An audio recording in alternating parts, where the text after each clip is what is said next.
because yeah, I was mentioning this before, that Alolan Muck on Jamie Dixon's end really looks to be a pretty big problem for Jamie Boyd's team, because Alolan Muck is able to take on the Tapu Bulu.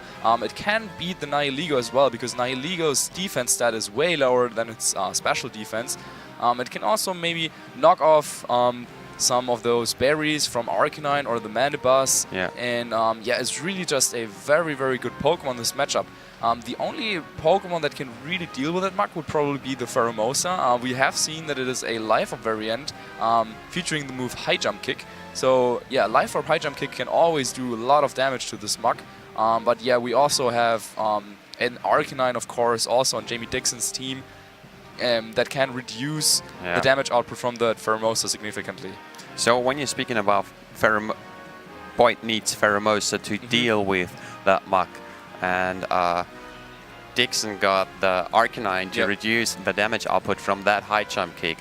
Can you imagine a certain lead from Jamie Boyd's side on the end? You're putting me on the spot there. So I think the Nihilego would be a good way to take care of that Arcanine. However, another option that Jamie Boyd has available is that Milotic, since of course with the competitive ability, it really scares away Arcanine. So if Jamie Boyd is able to position Milotic and Pheromosa next to each other, that could be something, since Milotic also threatens to potentially burn the Alolan Muck with Scald, or maybe burn the Celesteela, which could also pose a little bit of problems to Jamie Boyd's team. And yeah, I think that Jamie Dixon has to find a way around that combination. But yeah, again, if he finds a way to go about that, and we're actually also seeing that Milotic and Pheromosa lead straight coming out from Jamie Boyd. But yeah, and Tapu Koko and Muck coming out from Jamie Dixon. So this is like really, really close to what we would have expected both trainers to start the battle with. Yeah, and we see Tapu Koko setting up the electric terrain. I think it's like really funny when you think a whole night about what to lead. Then you got turn 1. And you don't have plans for like turn 4, 5, and 6. So it's you make basically plans like, okay, this Muck needs to taken care of. I might Scald Burn it. I might High Jump Kick it. But yeah, since there's a lot of variance in those moves, you never really know what is going to happen, and that's also one of the main skills in Pokemon. Just change up your strategy on the fly based on what is happening in the game. So right here, Pheromosa is threatening a one-hit knockout on the Tapu Koko with that Life Orb boosted Poison Jab. I'm pretty sure Jamie Dixon is aware of that, since Jamie Boyd has used this over the course of this tournament multiple times to knock out Tapu Koko. And yeah, Arcanine can't really easily come in here because Milotic being on the field here. So let's have a look what's happening. Jamie Boyd switches out his Milotic in favor of a Tapu Bulu, which sets up the grassy terrain. And we're gonna see Muck going out on Jamie Dixon's side. Oh, he does switch in the Arcanine. That is a really, really good switch in here for Jamie Dixon. Oh, that one was really good. He either predicted that Jamie Boyd is switching out his Milotic, or just wanted to oh, and we see a High Jump Kick miss into the Arcanine slot. Or he's Z-moving into the Milotic, He knew that he could switch in Arcanine and give Milotic that competitive boost, because he had that option available to him to just straight up go for that Gigavolt Havoc into the Milotic. And yeah, as long as Milotic did not protect, then he would be able to get off a lot of damage, while Arcanine would allow the Tapu Koko to take that Poison Jab if that was the move of choice from Jamie Boyd. So a little bit unfortunate, of course, for Jamie Boyd, losing 50% of health on both of his Pokemon, since that High Jump Kick missed, and Tapu Bulu, despite being a Grass type, still taking a ton of damage here from this Gigavolt Havoc. But again, really good plays on both sides of the field. Like, they knew what was important. Like, Jamie Boyd knew, okay, you are gonna target this slot with a really strong electric type attack, so I'm gonna send in the Tapu Bulu. And Jamie Dixon like really made another good call by doing it. So he denied Jamie to let that Milotic in. Oh, yeah, I really like those plays. Yeah, Arcanine coming in, getting intimidated on both the Tapu Bulu as well as the Pheromosa could really play a huge role here, because now Tapu Koko is not under too much pressure here and can just probably go for either Dazzling Gleam or a Volt Switch. So yeah, Jamie realizing that also Extreme Speed from his opponent's Arcanine could probably pick up the KO on the Pheromosa in one hit, decides to switch in his Arcanine here. And we are going to see a Dazzling Gleam as expected to chip damage onto Tapu Bulu and Arcanine. And Jamie Dixon's Arcanine goes for Flare Blitz into the Tapu Bulu slot and knocks it out.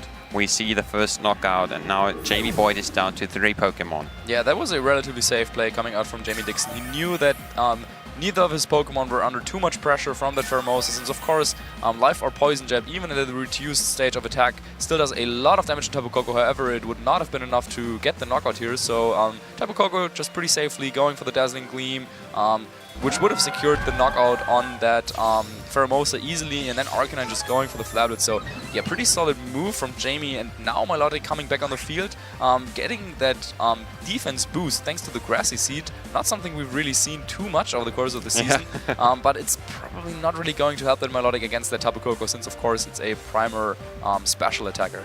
Yeah, Jamie is in a really awkward situation where he doesn't have a single good switch in which can deal with Arcanine and Tapu Koko at the same time. He got the Nihilego on his team, but he got a not favorable matchup against Jamie Dixon's team, so he didn't bring it this time. I think we might see the Nihilego in a potential second or third game, no matter how this ends, because of how good Arcanine and Tapu Koko are just dealing with Jamie Boyd's team at the moment.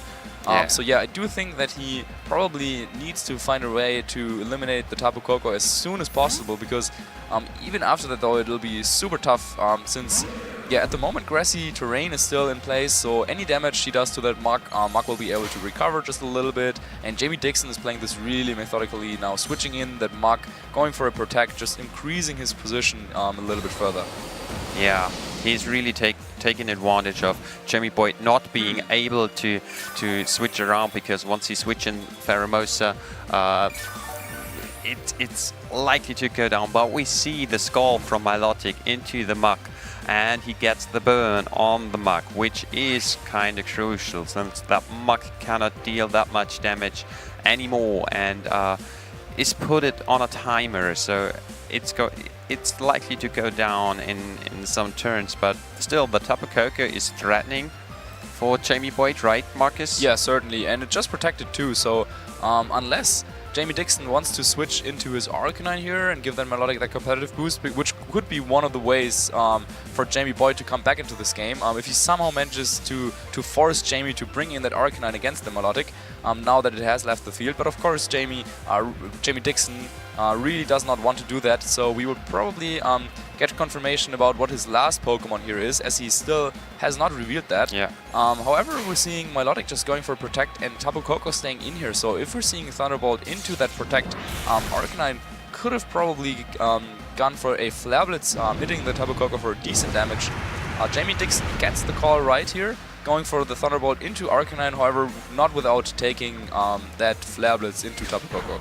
And Muk uses knockoff into Jamie Boyd's Arcanine, getting rid of the berries, so Arcanine isn't able to deal anymore, and even a burnt Muk's knockoff reduces the healing chances of Arcanine once the berry is gone. So again, we see really well planned turns here, like that Tapu Koko was eager to take the Flare Blitz damage to just chip down the Arcanine, because once Arcanine is down, Tapu Koko is pretty much free to attack the Milotic if Pheromosa didn't enter the field yet. So it's gonna be really interesting how the end game works out. Yeah, pretty solid play here from Jamie Dixon. Double targeting into the slot that did not protect, and now last Pokemon for him is going to be that Celesteela. And we see the Arcanine from Jamie Boyd's side on the field using extreme speed into the Celesteela slot, and another Scald from Milotic into the Muk, now eating a berry to heal up again. And let's have a look, it's a Figgy Berry.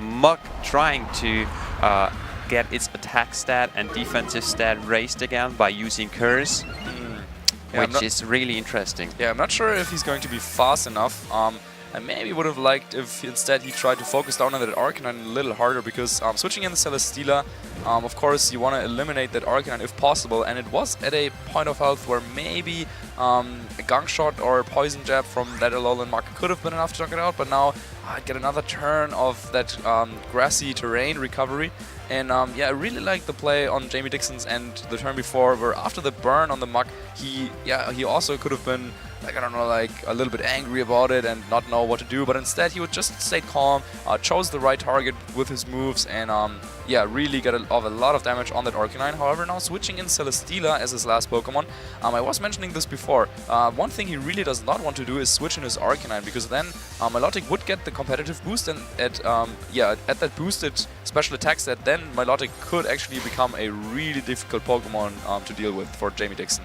And we see Arcanine protecting, Milotic using Scald, doing a good amount of damage thanks to a critical hit into the mug. And Milotic avoids a Leech Seed from Celesteela, so it's still there. And oh, this was a really good turn for Jamie. Yeah, for Jamie Boyt, this is almost Sorry, perfect, right?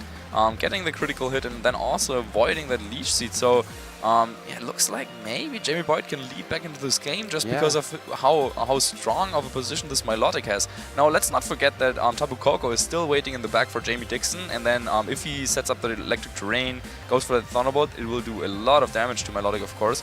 However, Arcanine on Jamie Boyd's end with that extreme speed could potentially already knock it out. However, it looks like this time around Arcanine is going to help its buddy Milotic to get off an attack here. So we're gonna see Helping Hand boosted Skull taking out the Muck, not targeting the Celesteela at all with a Flare Blitz. Celesteela using Leech Seed into the Milotic slot, getting it off. So this is gonna be interesting next turn. Yeah, Jamie Boyt kind of knew that the only real threat to his Arcanine going down this turn was that Alolan Muck, since Celesteela could either use Leech Seed, which would not do enough damage to knock out the Arcanine after this turn, and then he can just switch out Arcanine and come back in later. And Heavy Slam, of course, not really threatening that Arcanine at all. So I really like the play of just going for Helping Hand and Scald. He didn't want to go for Flare Blitz, because then he would take some more recoil damage, and maybe then the Leech Seed could have been enough. But yeah, the way he played this out, it looks like Jamie Boyt is actually in a really solid spot here. So I'm expecting the Tapu Koko to come in regardless, though, and that's also what we're seeing here. Yeah. And yeah, seeing the health bar again, I doubt that Extreme Speed would be enough to knock it out. However, there's still some predictions involved here, because yeah, if Milotic just protects and Arcanine goes for Flare Blitz to knock out the Tapu Koko, then Milotic can probably just take home this game if it gets some more Scald burns. However, of course, Jamie Boyt could also opt to protect his Arcanine and go for a Scald with his Milotic to put Tapu Koko into Extreme Speed KO range if he predicts this Tapu Koko to attack into his Arcanine. So now, yeah, he really put himself into a spot where maybe there is a chance for this comeback, and yeah, a couple of turns ago, it really looked like Jamie Dixon was in a commanding lead position here. Yeah, now it's like acting and reacting. You have to remake your game plans once things are shifting up, and the game didn't start that well for Jamie Boyt, but he kind of got it back. And now Jamie Dixon sends in the Arcanine, activating Intimidate, and whereas Milotic activates Competitive, which means it raises its special attack, and now it's a really big threat. And Tapu Koko protects. If that is a Scald going into that Celesteela slot, that would be tremendous. But instead we're seeing just the Protect here, and it's probably going to Flare Blitz into the Tapu Koko's Protect, and yep, there it is. So no damage dealt this turn, except for this Leech Seed that will help Arcanine recover a little bit of health. And now Milotic has just protected, meaning that maybe Jamie Boyt is kind of forced to switch it out here to get the KO on Tapu Koko. But once again, yeah, Jamie Dixon in a really good spot here, threatening to pick up KOs on either Pokemon of Jamie Boyt with his Tapu Koko. Yeah, this is gonna be a really tough end game now for Jamie Boyd's situation. Is like, if he wants to send in that Pheromosa, it goes down. Exactly. And he doesn't want to switch out that Milotic, thanks to the competitive boost, which is his only chance to win this game and to deal damage to Celesteela.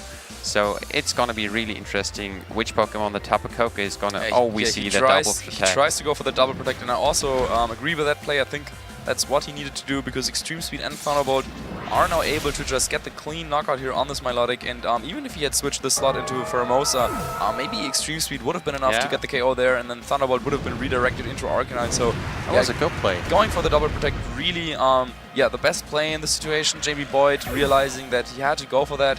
This time around, he was not able to get the consecutive protect, and his Milotic is going down. However, not before trading with that Tapu Koko. Yeah, and that was a really good play going for the extreme speed first. So Arcanine moved first, and if he picks up the KO on Pheromosa, he can pick up another KO with that Thunderbolt. So really big thoughts behind that. And now we are up 2 Pokemon on Jamie Boyd's side versus 2 Pokemon on Jamie Dixon's side. Celesteela Arcanine and Boyd got Pheromosa Arcanine. That Arcanine doesn't stay on the field that long, and Pheromosa is super frail, whereas it may dish out a lot amount of damage. So if it manages to get some knockouts on maybe Jamie Dixon's Arcanine with a high jump kick critical hit and survives this extreme speed. No, but it doesn't. Yep, so it doesn't. So Jamie Dixon's Arcanine proves to be a little bit too strong for this Pheromosa here. Flare Blitz comes out into Celesteela, should not get the KO as it doesn't. Gets the burn, however, at this point in the game, probably doesn't matter since Arcanine will just go down to recall damage, and Jamie Dixon will take the first game here. So, yeah, at first, Jamie Dixon really starting off strong here in this first game, avoiding that crucial high jump kick in the very first turn, and then also switching in his Arcanine against Tapu Bulu and Pheromosa. Really good plays, but then Jamie Boyd was somehow able to bring it back, or at least it looked like he still had chances in this game, but in the end, Jamie Dixon just proved to be a little bit too tough for Jamie Boyd in this encounter. yeah, as we already stated, the matchup for Jamie Boyd is super hard. Yep. And already mentioned, he may need that Nihilego, but the Nihilego got a good matchup and a bad matchup at once, and that's why he didn't bring it. Maybe he wants to shake it up a bit and try to position that Nihilego. Yeah, I think Nihilego is a Pokemon that goes where things go into extremes. Like against some Pokemon, it has a really good matchup. For example, against that Arcanine, against the Tapu Koko. However, then against others, it just can't do anything. Like against that Celesteela and also the Alolan Muck. So, however, I think that plays a little bit into Jamie Boyd's favor because he wants to introduce some more mind games. He wants to introduce some chances for him to make some big plays, right? And so I do think that Nihilego would be a good idea to bring out from Jamie Boyd. I can understand why he didn't want to just bring it out in the first game because, yeah, Alolan Muck and Celesteela are really 2 Pokemon that you also expect your opponent to have, right? Yeah. If you're Jamie Dixon and you had the whole night to prepare this matchup, I'm pretty sure that you will understand how important and how good Alolan Muck and Celesteela are here in this matchup. And so bringing the Nihilego just basically deliberately for the Tapu Koko and Arcanine is a little bit risky because you never know, maybe if your opponent also brings the guard jump, and I'm not super sure if Jamie Boyd has revealed whether he has Hidden Power Ice on his Nihilego or not, but if I remember correctly, we have seen a Trick Room being a move choice of his. So, yeah, do you really want to bring Nihilego against potentially 3 Pokemon you can't do anything against? And for the first game, his answer was no, but seeing what his opponent has prepared here for this matchup, I think maybe for the second game, bringing Nihilego might be a good idea for Jamie Boyd. Bringing Nihilego, getting those Intimidates off with Arcanine, trying to position again, he needs kind of Pheromosa and Milotic or a burn from Arcanine to deal with the Muk. And he knows that, and there we go. We see the 2 Ultra Beasts, Nihilego and Pheromosa, entering the field for Jamie Boyd, and Jamie Dixon sends out his Alolan Muck and the Tapu Koko, setting up the electric terrain. Yeah, we were talking about this earlier, where we were saying how Pheromosa is pretty good, but once Jamie Dixon gets his Arcanine into position against it, it can be really underwhelming because it is just so frail. Milotic was one attempt from Jamie Boyd to scare away that Arcanine. However, turned out that Jamie Dixon wasn't afraid at all. In fact, switched that Arcanine into the Milotic twice, and it really worked out for him. So this time around, Jamie Boyd, also probably asking himself the same questions that we asked ourselves, decided that this time around Nihilego was the way to go for him. Yeah, it's like we got a really interesting situation now that Pheromosa wants to hit both Pokemon at once or go out, and he doesn't want to switch in anything. But Jamie Dixon withdraws his Tapu Koko in favor of the Celesteela, being able to take potential poison type attacks into that slot. And Jamie knows that, and switching in his Milotic for the Nihilego, not risking anything. And Pheromosa wants to protect here, just scout out what is happening. Muck going for a knockoff into the right slot, knocking off Milotic's Grassy Seed, so it's not going to be able to boost its defensive. But I doubt that Jamie Boyt brought the Tapu Bulu to the matchup, so the item kind of was useless in this matchup. I think this has to be Arcanine in the back for Jamie Boyt as his last Pokemon, because Celesteela is just super tough to deal with. So I like what Jamie Boyt was trying to attempt here. He was kind of baiting Jamie Dixon to make it the same play that he did in the first game, switch in that Arcanine here to lower Pheromosa's attack stat so that Poison Jab would not knock out the Tapu Koko, because it looked like it was super tempting for Jamie Dixon to maybe just go for either Dazzling Gleam or a Volt Switch. However, instead, Jamie Dixon just went for a knockoff, really wanted to damage the Nihilego, identifying how much of a problem it can be despite him having both Muk and Celesteela. And we're gonna see Pheromosa going out for Jamie Boyt and Arcanine coming in, lowering both opponents' attack stats. It's like he didn't want to have it in because he could run into Protect on either side and either Pokemon could knock it out, right, Marcus? Yeah, certainly. Milotic, though, this time around, going for Recover, is now able to recover all of the damage we've seen from Knockoff. And now actually, with the item being gone on Milotic, Alolan Muk not able to do as much damage anymore, but Poison Jab getting the poison here on Jamie Boyt's Arcanine. Putting a time on that Arcanine is like crucial. Yeah, not really what he wanted to see. Also, this should mean that that Arcanine is in Thunderbolt KO range, since Jamie Dixon once again made a nice play, probably expecting that Arcanine to switch in here and knowing that Pheromosa was likely to not stay on the field too much longer facing down that Celesteela, switches back into his Tapu Koko, and now he has a free option to go for either the Gigavolt Havoc in either the Milotic or the Arcanine slot, or just a Volt Switch to maybe come back in later. But whenever he gets to switch in Tapu Koko and Pheromosa is not on the field, it means that he will be able to get off a lot of damage, because Jamie Boyd's team, or at least the 4 Pokemon that he brought to this match, he doesn't have a single way to effectively take those Volt Switches. And we see Nihilego coming in on Jamie Boyd's side, and we see Arcanine coming in on Jamie Dixon's side. Jamie Boyd, that was a good switch in here. I mean, let's see what the Tapu Koko does, and he gets off that Thunderbolt onto Milotic, which survives though. And now if Scald is hitting into that Arcanine, which it does, that can pick up the KO as it does. Wow, so that boosted Milotic really proving to be very strong, getting the one-hit KO on Arcanine, and now that's one Pokemon removed from Jamie Dixon's team, and that's also one of the Pokemon that can give Pheromosa a lot of trouble. So now the next time Pheromosa will be on the field against the Tapu Koko, he does not have to fear that Intimidate switching in and ruining his plans to knock out the Koko with Poison Jab anymore. However, yeah, both Celesteela and Alolan Muk just create a defensive core that is super tough to deal with, especially since now it looks like he will likely be losing the Milotic this turn. Does he want to keep it? Is there any reason to protect the Milotic? Yeah, if he can somehow recover it up again with repeated Scalds, it should be able to burn the Celesteela or the Muk. So now the question is really, does Tapu Koko just want to attack into Milotic, because then Nihilego might have a field time picking up the KO with Sludge Bomb. So instead Jamie Dixon might think, maybe I just instead Volt Switch into the Nihilego to switch out into my Alolan Muk, which has a solid matchup, but that would give Milotic on Jamie Boyd the opportunity to go for the recover. So this team, this turn can be really crucial in whether this Milotic will stick around or not, and we're actually seeing a switch into Arcanine though from Jamie Boyd. Yeah, this is really interesting. So Nihilego doesn't want to test if it can stand a heavy slam or something. He just preserves it for later. And Tapu Koko, as mentioned, goes into the Milotic. So that might have been an opportunity here for Jamie Boyd had he protected Milotic and gone for that Sludge Bomb, since if there was a Protect, Volt Switch does not play out this way. You don't switch out, so then Sludge Bomb could have gotten the KO on that Tapu Koko, and that really would have helped Jamie Boyd here.